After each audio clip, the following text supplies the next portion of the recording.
remember the exact moment everything fell apart. I was somewhere between Munich and Vienna, 3 a.m., rain hammering the windshield, nothing but road and darkness ahead of me. My phone buzzed. It was her. I thought, finally she's calling. Maybe she misses me. Maybe tonight is different. I picked up and I heard something I was never supposed to hear. That call changed everything. But to understand what happened that night, you need to understand the life that led me there. I became a long-haul truck driver because the money was good. Simple as that. Every week I was crossing borders: Poland, Germany, France, the Netherlands, sometimes as far as Spain or Italy.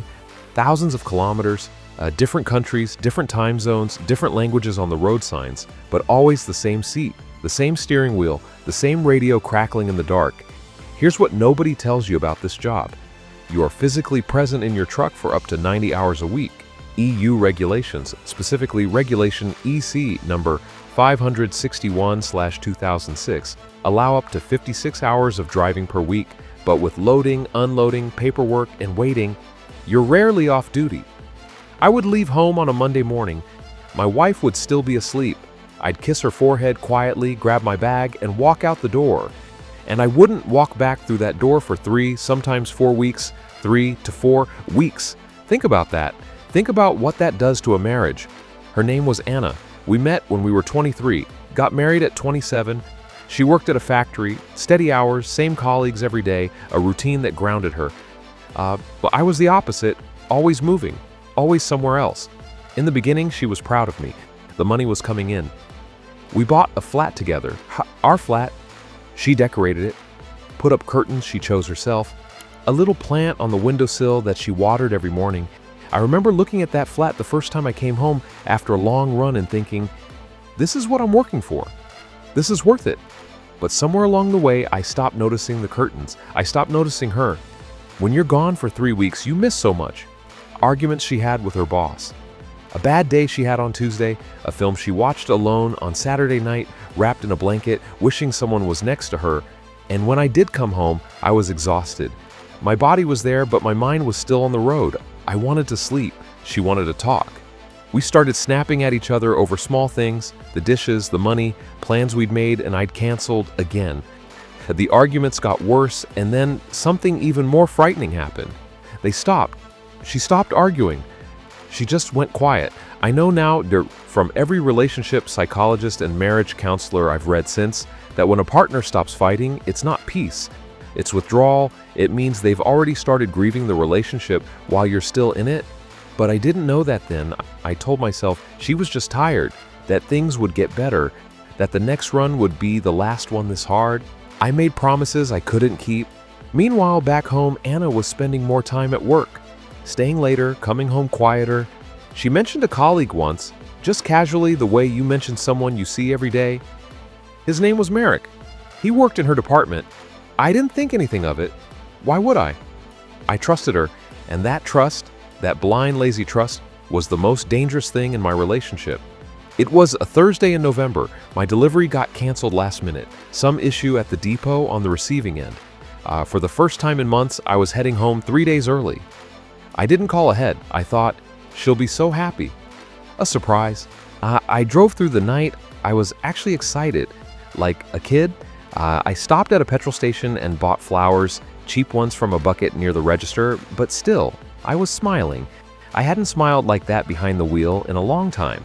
I pulled up to our building at 2 a.m., took the lift, stood at our door, put my key in, and the moment the door opened, I understood. I don't want to describe the details. Some things don't need to be said out loud, but I will tell you this: the man in my apartment, in my home, next to my wife, was someone she saw every single day, someone who had been there consistently while I was 3 countries away. I didn't scream. I didn't even speak. I put the flowers down on the hallway table, and I walked back out. I sat in the stairwell for 40 minutes. I don't remember breathing. The days that followed were some of the worst of my life. I moved out immediately, stayed in a cheap hotel for 2 weeks. I went back on the road because I didn't know what else to do. I just drove. Hundreds of kilometers through countries that meant nothing to me, staring at motorways that all looked the same. I kept asking myself, how did I not see it? And then I started asking, how did I let it get here? Because that's the harder question. the one that keeps you up at 4 a.m. in a truck stop outside Lyon. The statistics on marriages in long-distance or long-absence occupations are devastating.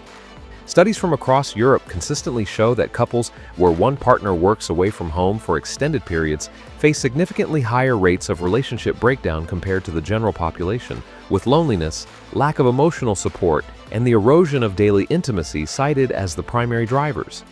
I was living inside that statistic, and I never even knew it. The divorce process took 8 months. I lost the flat. Her name was on the mortgage too, and we sold it. The money split. The plant on the windowsill, I never found out what happened to it. There's a moment, and it comes differently for everyone, where the anger burns out and what's left is just understanding. Mine came about 4 months later. I was parked at a rest stop in Belgium, eating a sandwich alone, watching a family in a car next to me. A man was in the driver's seat. His wife was asleep in the passenger seat, 2 kids in the back. He was just sitting there, eating, watching them sleep, and he was smiling. I thought, that's what I was chasing. Money. For what? I wasn't present. Not really. I had mistaken providing for being there, and those two things are not the same. Marek, the man from her factory, he wasn't special. He wasn't better looking or more successful. He was just there every day. He listened. He showed up. That was the whole story. I made a decision. I would never again take a job that took me away from home for weeks at a time. It wasn't easy. Long haul pays significantly more than regional or local driving. In Western Europe, an international truck driver can earn 2,500 to 4,000 euros per month, while a local driver might earn 1,800 to 2,500 euros. That gap is real. I felt it in my bank account, but I started applying anyway. Regional routes first, then a local logistics company, daily runs, home every night. The pay cut hurt. I took on extra shifts in the beginning to compensate. I cut expenses. Within 6 months, I had a new job. Within 8 months, a new flat. Smaller, but mine. I put a plant on the windowsill.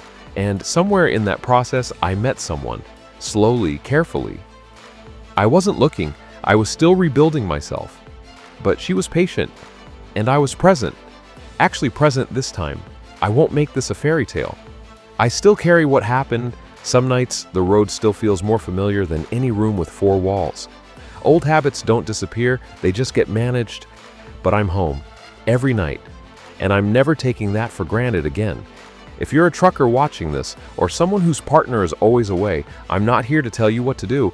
I'm just telling you what I learned the hard way. Presence is not a luxury, it is the relationship. If this story hits you somewhere, leave a comment. I read every single one. And if you're new here, I tell stories like this every week, real ones, with real consequences.